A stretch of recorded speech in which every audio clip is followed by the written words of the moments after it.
Chapter 7. Public Facilities. Water and the People of Chennai. Senior government officials like Mr. Preetham Singh in Anna Nagar, Chennai. This city has various areas which are surrounded by green lawns. These lawns are maintained by spraying water over it. Bungalows here have tap water for major part of the day. On days when the water supply is insufficient, Mr. Preetham Singh speaks to a senior official whom he knows in the municipal water board, and a water tanker is easily arranged for his house. 1. You have seen the 4 situations illustrated above. Based on these, what impression do you get of the water situation in Chennai? To pick out the various sources of water for household use from the description alongside. 3. What, in your view, is similar and what is different in Kaleep's and Mohini experiences? 4. Write a paragraph describing the water supply situation in your area. 5. Why does water flow in a trickle in summer in most places in India? Find out. Discuss. Is there a general shortage of water for everyone in Chennai? Can you think of 2 reasons why different people get varying amounts of water? Like most areas of the city, Karthik's apartments in Mylapore suffers from water reduction. This area gets municipal water once in 2 days. A private borewell meets some of the residents' water needs. Borewell water is, however, salty, so the inhabitants use it in their toilets and for washing. For other uses, water is purchased from tankers. Karthik spends up to 500 rupees or more per month. For drinking water, inhabitants have installed water purification systems in their homes. Raman lives or rent on the 2nd floor of a house in Madipakkam and gets water once in 4 days. Shortage of water is one major reason why Raman can't bring his family to Chennai. For drinking, Raman buys bottled water. Mohini works as a house servant in Saidapet and lives in the nearby slum. She pays a rent of rupees 650 for the hutment, which has a top connection nor a bathroom.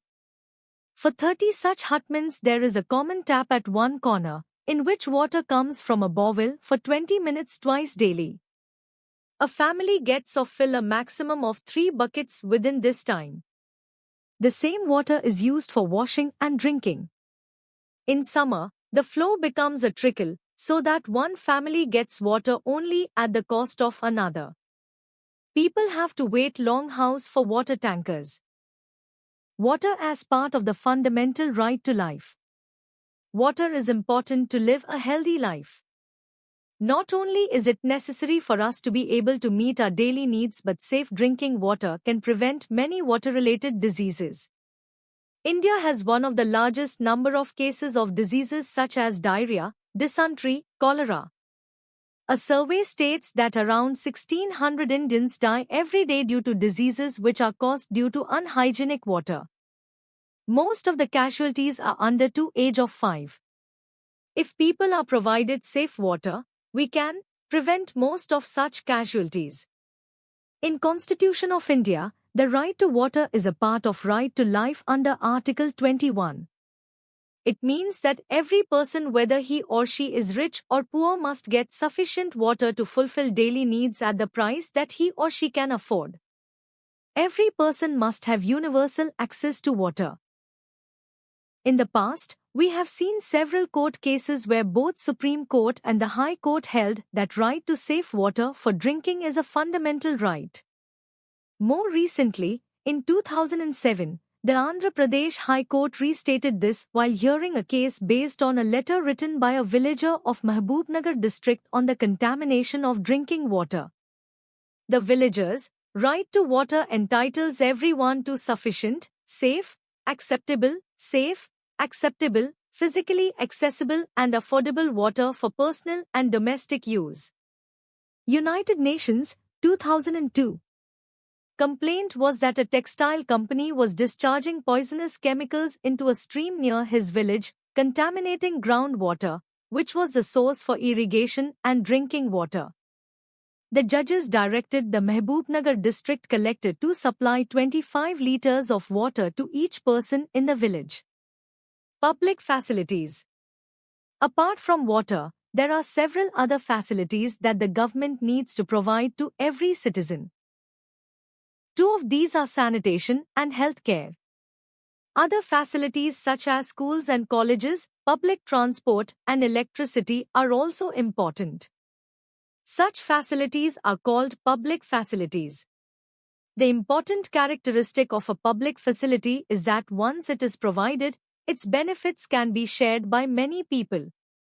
For example, if you establish a school in a village, its kids will start studying and they would not have to travel long distance in order to get an education. Similarly, the supply of electricity to an area can be used for many people. Farmers can run pump sets to irrigate their fields. People can open small workshops that run on electricity. Students will find it easier to study, and most people in the village will benefit in some way or the other. The government's role. Someone needs to carry the responsibility of providing the public responsibilities to the people as they are important for their survival. This someone is the government. One of the most important functions of the government is to ensure that these public facilities are made available to everyone.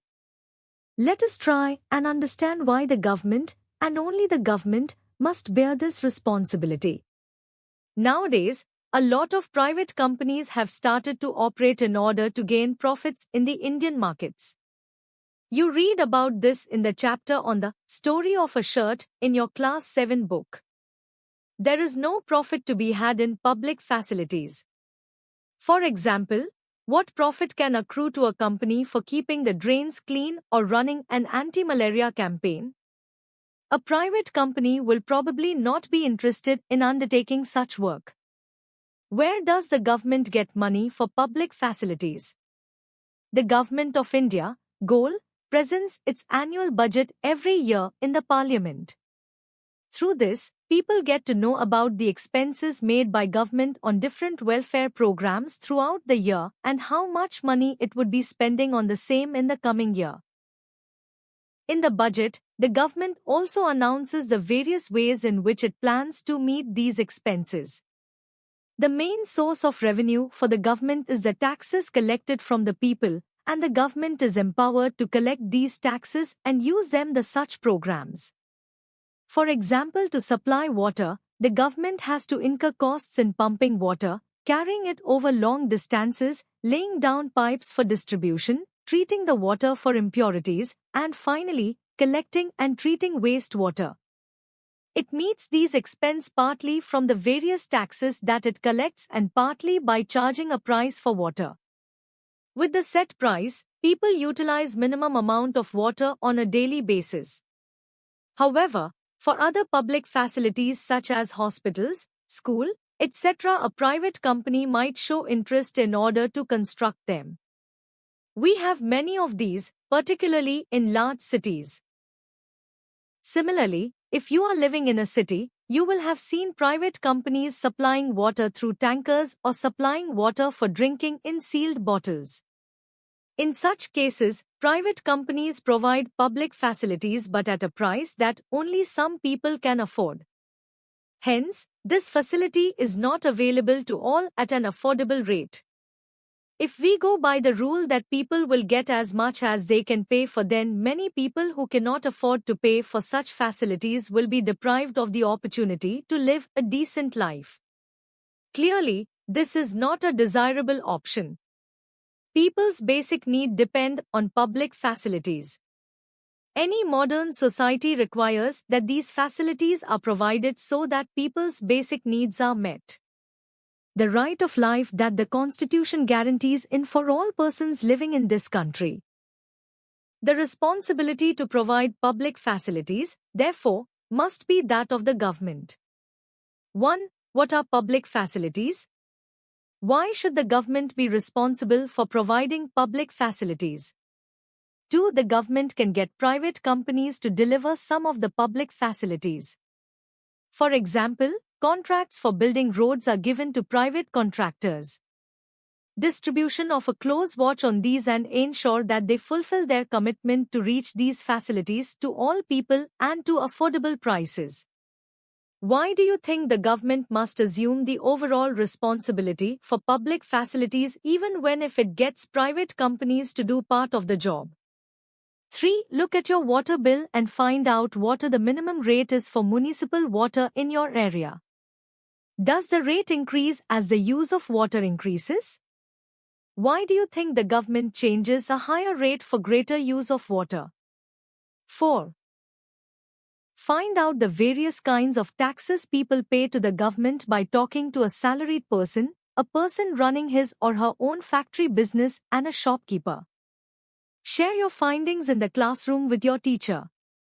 As Malini and Shiv ride around Chennai. Malini, did you notice that the roads in Sedapet were so bumpy and without street lights? I wonder what the place is like at night. Shiv, what better can you expect in a slum? Malini, why should slums be like that? Shouldn't they have public facilities? Shiv, I think public facilities are for all those who live in proper houses in colonies. They are the people who pay taxes. Malini, why do you say that? Slum dwellers are also citizens and they have right too. Shiv, array. The government will go bankrupt this way. Malini, well, it has to find a way. Can you imagine what it would be like to live in a slum without proper roads, water, electricity? Shiv, Malini, our constitution recognizes many of the public facilities as being a part of the right to life. The government must see that these rights are protected so that everyone can lead a decent life. Whose point of view do you agree with? Water supply to Chennai. Is it available to all? While there is no doubt that public facilities should be made available to all, in reality we see that there is a great shortage of such facilities. In the rest of this chapter, we will read about water's provision, which as we have seen, is an essential public facility. Water supply in Chennai, as we saw at the beginning of the chapter, is marked by shortages.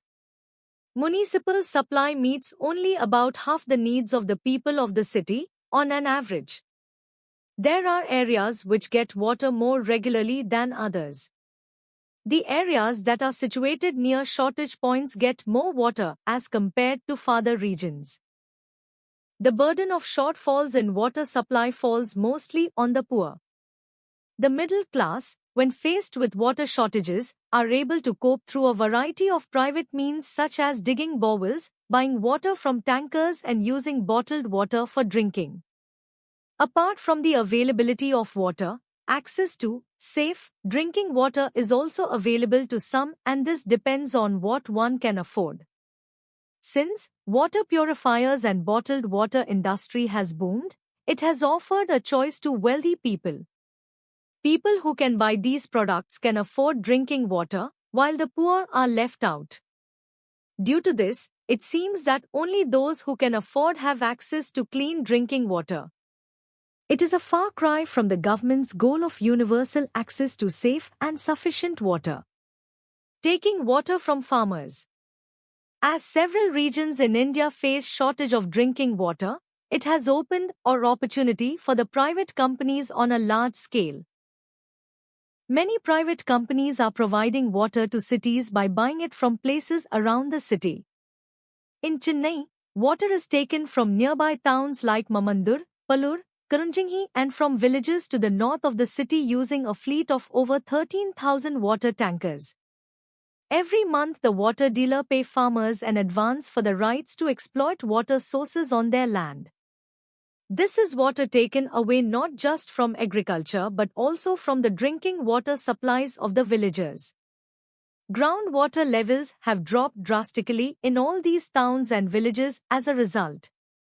In search of alternatives, the situation faced by Chennai citizens is not new. A number of cities in India face an acute shortage of water during summer months every year. Private companies who sell water in order to earn profit have started increasing due to inability by the municipality to provide so. Another reason is greater inequality of water usage. Discuss, do you think this would be a right step? What do you think would happen if the government withdraws from the task of supplying water? According to the Urban Water Commission, an average Indian should get 135 liters of water per day, which is equivalent to 7 buckets. People residing in luxury hotels use almost 1600 liters of water per day, which is equivalent to 80 buckets. However, those from slum areas get less than 20 liters of water to utilize, which is equivalent to less than 1 bucket. The inability of municipalities to provide water depicts government's failure to deal with such a situation. Some people argue that since the government is unable to supply the amount of water that is needed and many of the municipal water departments are running at a loss, we should allow private companies to take over the task of water supply. According to them, private companies can perform better. Consider the following facts. 1. Across the world, water supply is a function of the government. There are very few instances of private water supply. 2. There are several regions across the world where public water supply can be accessed universally. See box below. Public water supply in Porto Alegre. Porto Alegre is a place situated in Brazil. Although the city has poor citizens residing in large numbers, it has lower number of infant deaths if you compare it with other places. The water department of this city has managed to achieve universal access to safe water, which has reduced the death of infants. The poor people have to pay half of the fixed prices for water in that city. The profit made by the city department is further utilized to improve the access of water. The working style of this department is transparent and people are allowed to advise the government regarding which project it should take. 3. In some cases, where the private parties used to supply water, its prices rose and many people could not afford it. Cities saw huge protests, with riots breaking out in places like Bolivia, forcing the government to take back the service from private hands. Discuss the main ideas in the above section. What do you think can be done to improve water supply? Do you think it is also important to conserve resources like water and electricity, and to use more public transport? 4. In India, there are few successful cases of government providing water in adequate amount to its citizens, even though they are smaller in number. The water supply department in Mumbai raises enough money through water charges to cover its expenses on supplying water. In Hyderabad, a report has shown that water coverage has been increased by the department, which has improved the collection of revenue. In Chennai, the department has taken several initiatives for harvesting rainwater to increase the level of groundwater. It has also used the services of private companies for transporting and distributing water, but the government water supply department decides that rate for water tankers and gives them permission to operate. Hence they are called on contract.